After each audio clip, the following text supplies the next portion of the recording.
Bandsaws can be used once you've done your workshop induction, but before you start using them, please make sure you've got eye protection on. You turn on the extractor, the saws won't even turn on without this running, and minimising the amount of blade exposed by adjusting the blade guard to approximately 10mm above the material you are cutting. The adjustment handles for each machine are slightly different, and some of them lock in position as well. If you're unsure of how to change the guard, then just ask a technician. Never be tempted to adjust the tension wheel. When the saw is running, your fingers shouldn't go inside the area where the wooden insert is. If you're cutting something small, use a push stick to push it through rather than your fingers. If your fingers are still too close, then you can use 2 push sticks. Metal will damage the bandsaw blade, so please check recycled material for screws and nails before cutting it. We're now ready to turn the bandsaw on.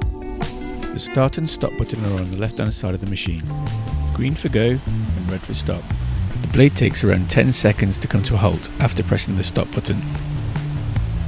You can use the bandsaw to cut freehand curves, keeping your hands away from the blade.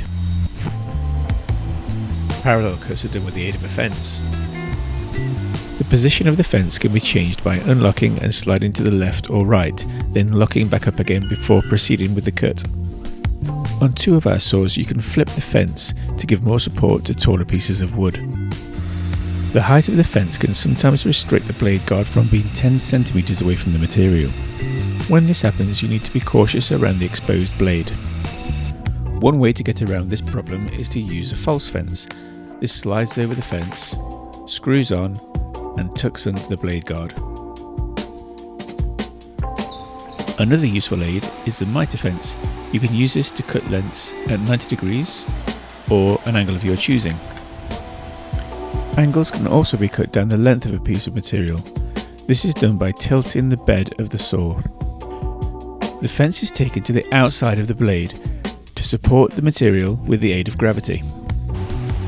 The method of tilting the bed on each saw varies, so please ask the technician before doing this for the first time.